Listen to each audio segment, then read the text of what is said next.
নাও, notes গুলো পাঠিয়ে দেবো, পরীক্ষা দিতে কোনো সমস্যা হবে না। ঠিক আছে। আরে অত দূরে দূরে কেন, পড়ে যাবে তো। চো, আর 1 মাস বাদ দিয়ে তোমাদের এক্সাম। ঠিক আছে স্যার। সালমা শোনো, বলেন স্যার। Happy birthday. আপনি কি করে জানলেন আজকে আমার বার্থডে? ভালোবাসি। তার বার্থডে কবে জানবো না? এই নাও, এটা তোমার জন্য। মোবাইল? এই এত দামি গিফট আমার জন্য? কাছে এটা কিছুই না, তুমি জানো তুমি আমার কাছে কতটা দামি। দিকে যদি পৃথিবীর সমস্ত ধন সম্পদ থাকে, আর একদিকে তুমি, আমি শুধু তোমাকেই চাইবো, আপনি আমাকে এতটা ভালোবাসেন? জীবনের থেকেও বেশি। হ্যাঁ বলো। ফোন করছিলা? ওই বোন ফোন করেছিল। সাথে এতক্ষণ ধরে কথা বলছিলা? তুমি আমাকে সন্দেহ করছো? এমনি জিজ্ঞেস করলাম। আচ্ছা ঠিক আছে, এবার তোমার পরীক্ষা, পড়তে বসি। হ্যাঁ পড়ো। Good night. কেউ জানে না যে বাড়ি আসছে কেনে, সারপ্রাইজ দেওয়ার লেগে। কে সালমাদের বাড়ি যাবো, ওকে গিফটটা দেবো, বাড়ি যাবো। ওই তো সালমা।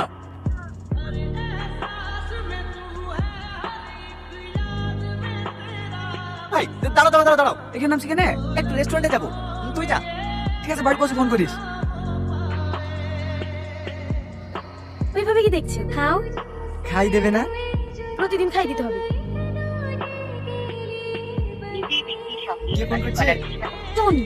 এনে যখন সহ্য করো সেটাই বুঝি না, ডিভোর্স দিতে পার? ডিভোর্স তো দিতেই হবে, তাহলে তোমাকে বিয়ে করবো কিভাবে? তাই ওকে ডিভোর্স দিলে তুমি আমাকে বিয়ে করবে না নাকি? তুমি কি বলছো? একটু ওকে ডিভোর্স দাও, আমি পয়সা দিন তোমাকে বিয়ে করে নেবো। আল্লাহ, ব্লক করে দিলাম। ঠিক করেছো, আর কোনোদিন ছাড়াবা না।